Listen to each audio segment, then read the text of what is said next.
E maneiríssimo, porque o senhor vindo de origem humilde, né? Criado em favela, muitos irmãos, né? Não deve ter sido uma vida fácil. E conseguiu ali, cara, fazer uma coisa que poucas pessoas que vêm de origem humilde conseguem, né? Que é passar no concurso público, certo? Conseguiu honrar seu avô, não é isso? Passou a ser mais com um objetivo, já superou aquela vontade, né, cara? Isso aí. E aí como é que foi depois? Porque todo o processo probatório o senhor conseguiu passar, mas e durante o curso? Porque não sei se é bem visto dentro das comunidades um militar, não sei se pode ter gerado algum transtorno ali para sua família, mas era uma coisa que estava acesa no coração do senhor, aquela chama estava acesa, por causa da sua família, por causa dos seus ideais. Sim. Bem, assim, a Vila Kennedy de antes é muito diferente da de hoje. Assim, não tinha essa cobrança por ser militar, que eu sempre joguei bola, todos sabiam que eu era do Corpo de Fuzileiros Navais, nunca tive nenhum problema. Mas o primeiro dia no hoje Ciampa é assustador. Porra, instrutores com a cara fechada, apitos ensurdecedores. Mais de 94, né? 1994. Gritaria. Eu sei que muita gente fala assim, na minha época era diferente. Não, cada época é uma época. Cada um vive o seu mundo, cada um vive o seu inferno. Às vezes o que é difícil pra você é fácil pra mim. Quando chegar lá no OPESP eu vou falar que o terror de todo mundo eu tinha facilidade, mas isso é mais pra frente. E eu lembro que aquela gritaria eu não entendia muito bem, porque assim, eu não tinha bizu nenhum. Aquele moleque que conhecia pouca coisa fora da Vila Kennedy. E eu via, assim, uns pelotões correndo careca e de TFM, outros pelotões ainda de paisano e carecas, mas depois, como instrutor, que a gente aprende que existe um DSA e tem uma rotatividade de atividades para que, no segundo período do dia, todos estejam uniformes. Aquela gritaria tal, e assim, eu não me via olhando para a cara dos meus pais e falando assim, porra, eu desisti. Eu sei que eles iam me apoiar, mas eu tinha um ideal, era o meu avô, que já tinha falecido, e aquela vontade dos meus pais me verem fardados, né, bem encaminhado. Então eu fui sustentando, assim, meus pais, principalmente o meu pai, que minha mãe era dona de casa e meu pai trabalhava no comércio, eles nunca deixaram faltar nada à mesa. A gente nunca passou fome. A única vez que eu passei fome foram nos cursos operacionais que tem a aula de sobrevivência. Mas em casa, mas assim, eu não passei fome, mas a gente nunca teve fartura.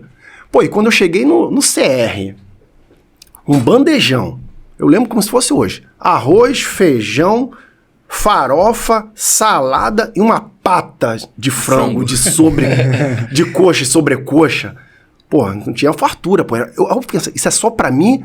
Aí fome de recruta, comi e eu vi os instrutores gritando assim, tem reforma, tem reforma. Aí eu falei, o que é reforma? Aí os caras, se a reforma é poder comer mais. Eu falei, porra, que isso? Fui lá de novo, outra pata de frango.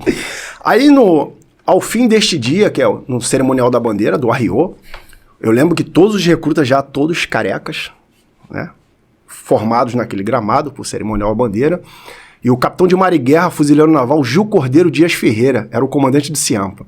Aí ele falou assim, eu nunca mais vou me esquecer dessa frase, bem-vindos ao inferno. Quando ele falou isso, Pedro, Marques, era recruta desmaiando, recruta vomitando, recruta pedindo para ir embora. E ele falou da vida dura que seria do recruta, e tem que ser dura, que nós somos uma tropa de elite, mas eu sempre tinha na minha cabeça, eu vou vencer um dia de cada vez. E fui vencendo. E assim, eu vejo que a nossa instituição sempre se preocupou com a formação. Eu lembro que no primeiro licenciado, aí você perguntou de como era na favela, você entrando fardado, eu lembro que o comando se preocupou em nos disponibilizar 2 linhas de ônibus. Uma linha, os ônibus eles entravam no Ciampa, que era a CR, aí tinha uns ônibus que levava para Campo Grande e outros que trazia para o centro do Rio. E não tinha zap para você mandar para os pais assim, tô chegando. Não tinha. Aí eu desci na Praça da Vila Kennedy, onde tem a Estátua da Liberdade, e fui a pé até minha casa, dá 1,5 km mais ou menos, de branco. Quando eu cheguei em casa, assim, eu acho que foi o dia mais feliz dos meus pais. Me viram de branco. Era o recrutamento ainda, né? Mas, pô, me viram fardado, assim, eu acho que eu pude dar alegria aos meus pais naquele dia ali, entendeu? É muito recompensador. Demais. É uma sensação muito boa, né? Eu costumo falar para meus alunos diariamente, eu acho que eu não vou pro céu por causa disso, porque teve uma turma que todos eles tatuaram essa frase.